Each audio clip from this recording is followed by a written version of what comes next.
Clearly, floating stronghold, construction, release and verification is the way to go. So today, I, the great Minecraft, will be writing Minecraft history as I make the next floating stronghold.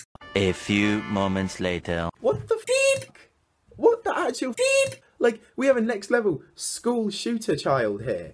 Oh, beep! Man, I'm done.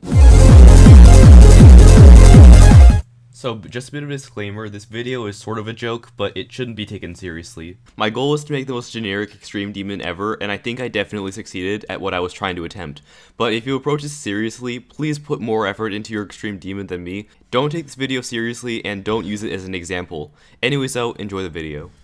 Hello everyone, and welcome to another Geometry Dash video, and today I'll be giving you all of the inside secrets on how to build a feature-worthy extreme demon. And while I know that there are a lot of diverse extreme demons that have been released, I'm mostly focusing on the red and black hell style, so let's get started. So first off, before we build anything, we need to come up with a title. How about Demonic Hell? That's dramatic enough. It sounds super cheesy, but it'll get the point across, I guess. So this is a list of every song that's been overused in extreme demons. I wonder which one we'll use. Oh, I know, Dim Rain 47 at the speed of light. It's used in basically every extreme demon. So now, since we got that out of the way, it's now time to make gameplay. So in extreme demons, because they're extreme, you're really limited gameplay-wise. Straight flying is in literally every extreme demon nowadays, so we gotta add in some straight flying. Tight wave sections are also used all the time in extreme demons, so we have to make sure to use tight waves. Finally, I noticed that there are a lot of cube timings, so let's start off with cube timings.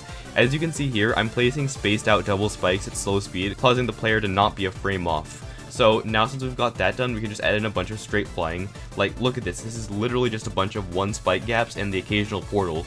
It'll leave all 60Hz players in frustration. So now since we got the straight flying section down, let's just add a 5-second auto part because 1, every level seems to have one for some reason, and 2, I'm lazy. Just to show how evil I am, I'll add another straight flying section, cause originality.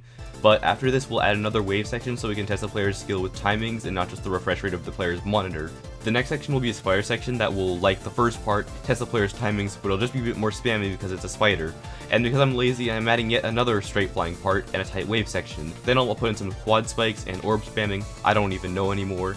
And then I'll just end it with a UFO. For the sake of this tutorial, I'll only decorate this up to 40 seconds, which isn't a full level, but I'll extend this off camera with decoration and everything. That way, the video won't get stale, and I will be using the exact same building techniques that I use in this video, so it's not like any of you are missing out. Anyways though, let's get started with the decoration. We first need to figure out the colors that we need. In any generic extreme demon, you're only allowed 2 colors, red and black, and sometimes gray. So for now, we'll change the background color to black, and our first color, which will make the most of our outlines, to red. Now let's make both these colors pulse every second or so with these pulse triggers. You can see me do this right now where I'm aligning each pulse trigger with something in the song. And I mean, this isn't in every extreme demon, but it's in every level today. So now let's just choose the rest of our colors. We of course need a darker red, a lighter red, and then a red with blending and low opacity, and of course black. So in every extreme demon, every block design must consist of 2 different blocks. It doesn't really matter what blocks they are, which we'll discuss later.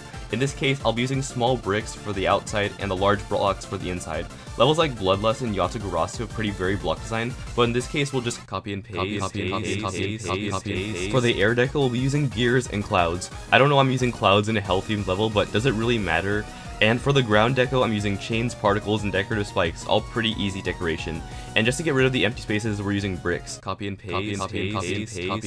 So you might be thinking that this section is missing something, and you're right. Remember when I said that it doesn't matter which blocks you use in block design? Well, that was because I'm going to cover all the blocks in black glow afterwards, so you can barely see the blocks. So just spam black glow over all of the blocks, and they'll automatically look good. Oh yeah, we also have to add red glow on the ground to make the ground look good as well. So now we're done with that section, and we can move on to our first of many straight flying parts. For this, I'll just use one type of block, these connector blocks from 1.9, and I'll show you guys once it's done.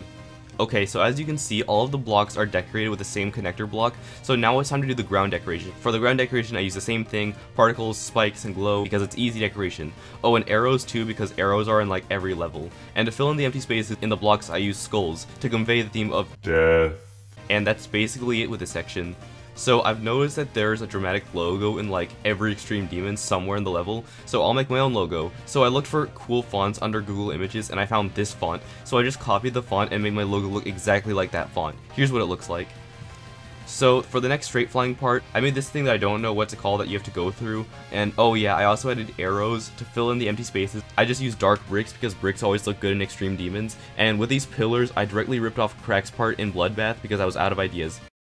Rest in peace, imagination.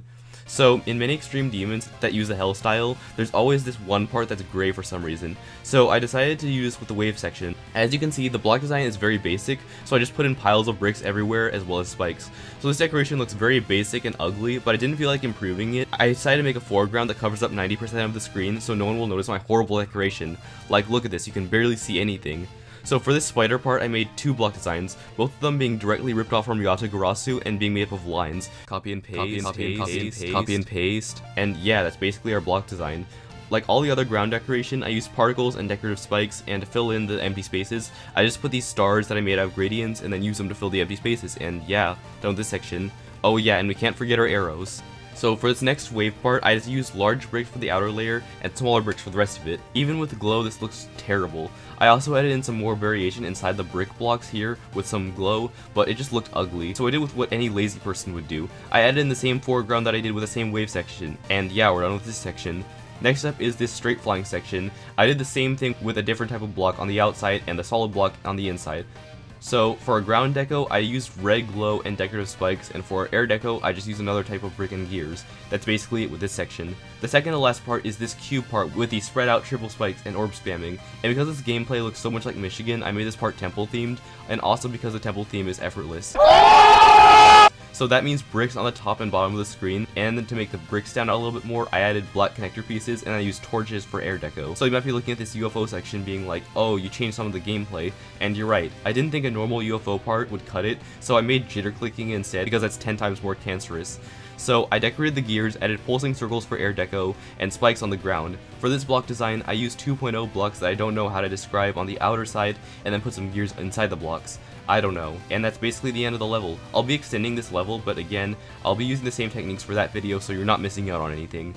Okay, so there are 2 things that I forgot to mention about Extreme Demons when I was building. The first one is the end wall.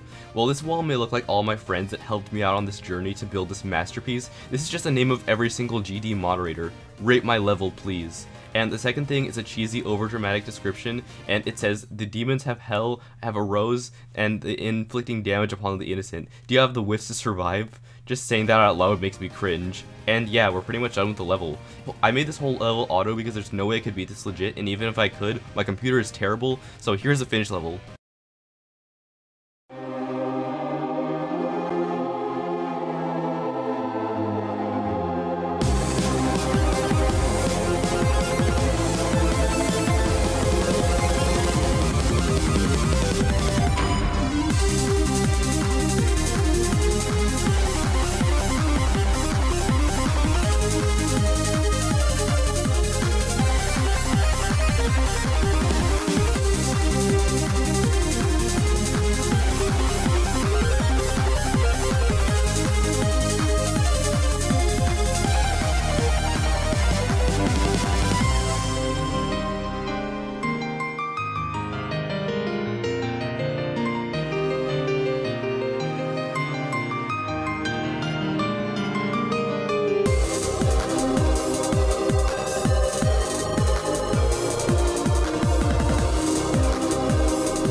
Anyways guys, I hope you've enjoyed. Level ID is on the screen if you want to play the level. If you've enjoyed, make sure to leave a like and a comment. I read all comments, and as always guys, this is GD Flaaroni signing out.